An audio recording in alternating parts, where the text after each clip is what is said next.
अस्सलाम वालेकुम, this is Mustafa Ahmed Mirchawala from Mirchawala hub of accountancy. और आज हमारे साथ हैं सुपरस्टार स्टूडेंट अली शान। जी हाँ, जो हमारे F7 के वर्ल्ड वाइड पोजीशन होल्डर हैं मार्च 2021 अटेम्प्ट। और काफ़ी स्टूडेंट्स की रिक्वेस्ट पर कि वो जानना चाहते थे कि अली शान ने ऐसा क्या किया है, वो ऐसा क्या खाते थे कि उनका वर्ल्ड टॉप आ गया, 98 मार्क्स आ गए। और मैं अली शान से भी पूछूंगा कि वो 2 मार्क्स कहाँ गए। ये भी एक बच्चों के सवाल है कि वो कहाँ गए 2 मार्क्स। तो अली शान, सबसे पहले तो मैं आपसे ये सवाल करूंगा कि आपने एसीसी क्यों ज्वाइन किया? अच्छा, शुरू से मुझे जब से मैं अपनी मैट्रिकुलेशन और इंटरमीडिएट में था तो मुझे अकाउंटिंग और फाइनेंस की फील्ड से बहुत अच्छी लगती थी मुझे वो फील्ड। तो इसीलिए और पर्टिकुलरली एसीसी मैंने इसलिए ये चूज़ किया क्योंकि ग्लोबली रिकग्नाइज्ड है। आप ऑल ओवर द वर्ल्ड कहीं पे भी जाके अपनी कैरियर को आगे बढ़ा सकते हैं। अली शान, आपने क्या ये 98 मार्क्स वर्ल्ड टॉप पहले एक्सपेक्ट किया था, कभी सोचा भी था? ऑनेस्टली कभी भी नहीं, और ग्लोबल लेवल पे तो कभी भी नहीं। मुझे था कि कभी अगर नेशनल लेवल पे कभी पोजीशन हासिल हो गई तो। अच्छा, आपके F3 में क्या स्कोर था, ऑडियंस को बताएं। F3 में मेरा 86% स्कोर। अब मैं एक बड़ी ज़बरदस्त बात बताता हूँ। देखें, 86 के बाद F3 में 86 के बाद F7 में 98।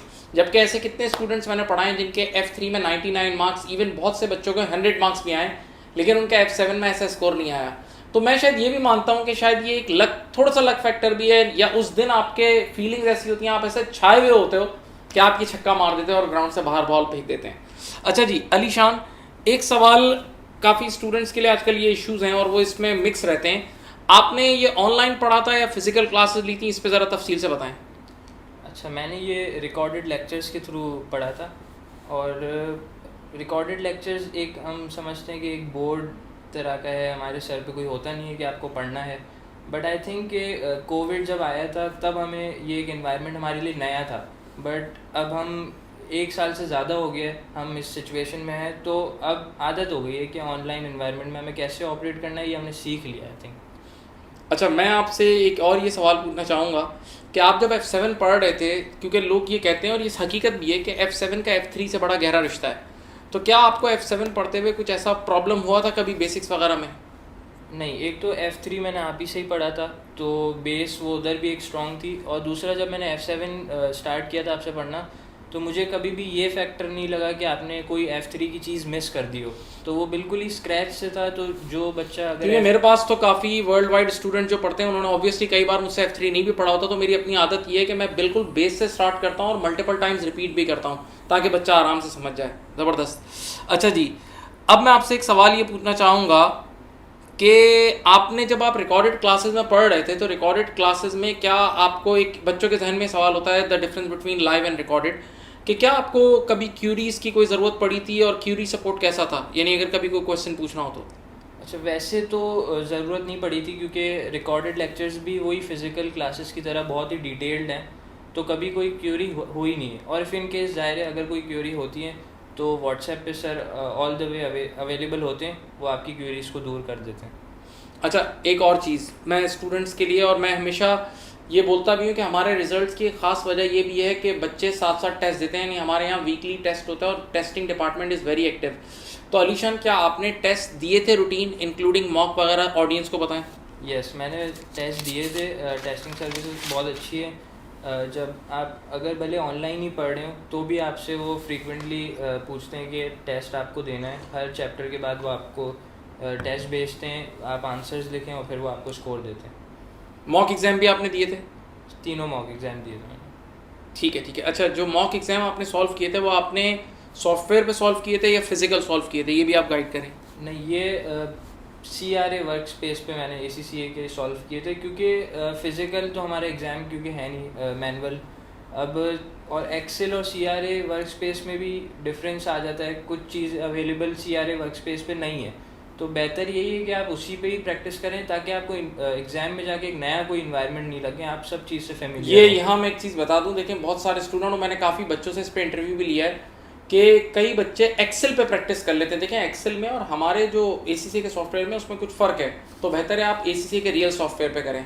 अच्छा, एक और बड़ा इंटरेस्टिंग सवाल है, और देखें ये बड़ा एक कुर्बानी की बात भी है कि मैं तो अपने स्टूडेंट्स को हमेशा रिकमेंड करता हूँ F7 के लिए स्पेशली, कि they should do book reading, क्योंकि देखें ये कैपलन और बीपीपी ये ऑफिशियल कंटेंट प्रोवाइडर्स हैं। इवन एग्जामिनर रिपोर्ट में भी ये बात लिखी हुई है कि आप ऑफिशियल कंटेंट प्रोवाइडर्स का मटेरियल रीड करें। तो क्या अलीशान आपने बुक रीडिंग की थी? जी बिल्कुल, मैंने बुक रीडिंग की थी फ्रॉम द फर्स्ट डे। आपने अपनी क्लासेस में भी यही बोला था कि बुक रीडिंग ज़रूर करनी है F7 के लिए।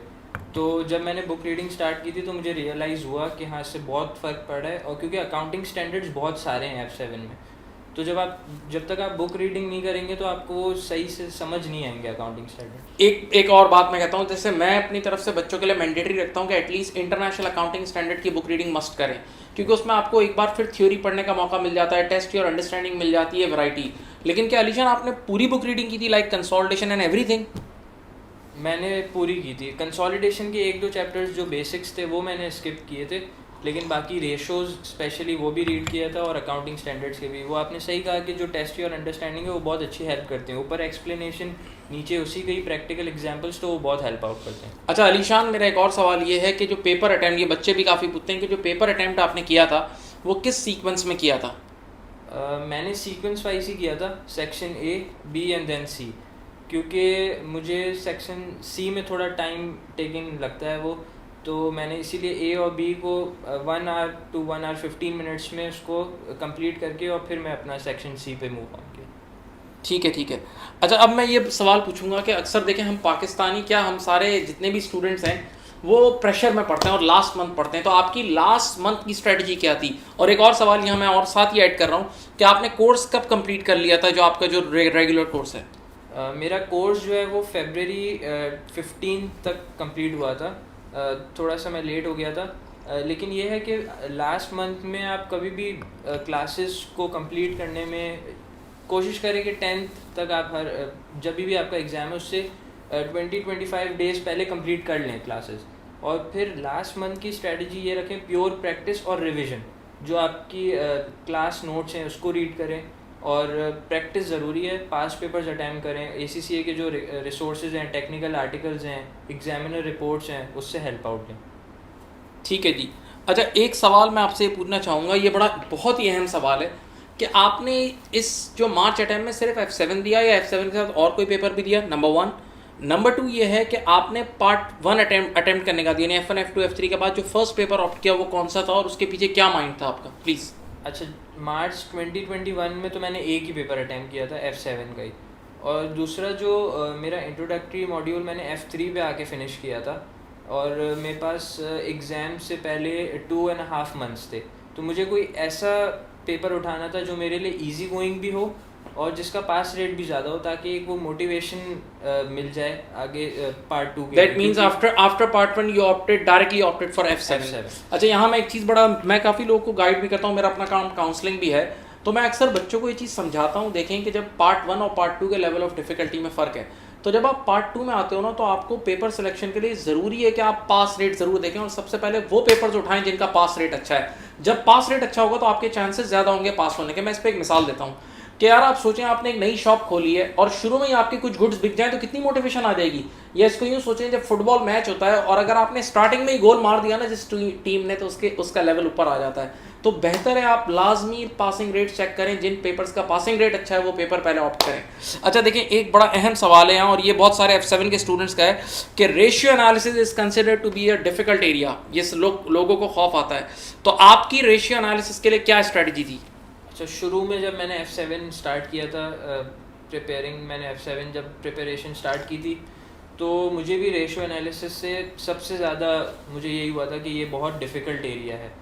बट बुक रीडिंग करें, बुक रीडिंग में आपको डिफरेंट पॉइंट्स मिलते हैं, आपको कमेंट्री करना आएगी।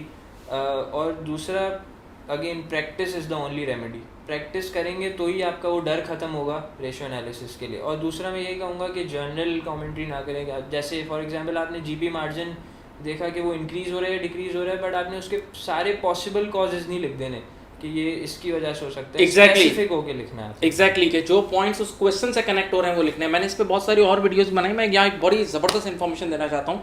अभी रिसेंटली मैं किसी ऑडिट के पेपर और उसका वो रिपोर्ट पढ़ रहा था, तो आप सब जानते हैं ऑडियंस के, एक होता है बिजनेस रिस्क, एक फाइनेंशियल स्टेटमेंट रिस्क और एक ऑडिट रिस्क। तो बिजनेस रिस्क वो रिस्क होता है जिससे सेठ के रूम में रोने की आवाज़ है, यानी बिजनेस यानी सेठ रोना शुरू कर दे। तो आप यूँ सोचें कि अगर आपकी इन्वेंटोरी ऑब्सलीट हो गई तो सेठ रोएगा, ज़रा गौर से सुने। लेकिन इन्वेंटोरी ऑब्सलीट हुई तो उस पर IS2 भी अप्लाई होगा, तो अकाउंटेंट को भी थोड़ा काम करना पड़ेगा, तो फाइनेंशियल स्टेटमेंट रिस्क है। और उसी फाइनेंशियल स्टेटमेंट का ऑडिट करना है ऑडिटर ने, तो वो एक लिंक्ड होकर ऑडिट रिस्क है। तो याद रहे कि अगर वो आपसे पूछता है कि कौन सा रिस्क है इमीडिएटली, तो पहला जवाब आपका बिजनेस रिस्क ही है। आप इसको यूँ सोचें, मैं एक और मिसाल देता हूँ कि फॉर एग्जांपल हमने एक बजट बनाया हुआ था कि हम इतने सारे यूनिट्स, इतने लाख यूनिट सेल करेंगे, लेकिन एंड टाइम पे एक मेजर कॉम्पिटिटर आ गया तो हमारा आधा शेयर तो वो खा गया। तो ये कौन सा रिस्क है अगर वो आपसे पूछे, तो जवाब है बिजनेस रिस्क है। हाँ, इस बिजनेस रिस्क की वजह से हमारे टारगेट्स अचीव नहीं हुए और अब हम हो सकता है अकाउंटेंट्स फाइनेंशियल स्टेटमेंट को कुक करें और आर्टिफिशियली रिजल्ट्स को ओवर स्टेट करें बोर्ड के लिए, तो इसकी वजह से ऑडिट रिस्क हो सकता है। तो कनेक्ट करके बात लिखना अलग है, डायरेक्टली अगर इसको आपने ऑडिट रिस्क बोल दिया तो you will lose marks. Hope आपको हमारी ये बातें पसंद आई होंगी और आपको इससे बेनिफिट हुआ होगा। अपना बहुत ज़्यादा ख्याल रखिएगा। अस्सलाम वालेकुम, अल्लाह हाफ़िज़।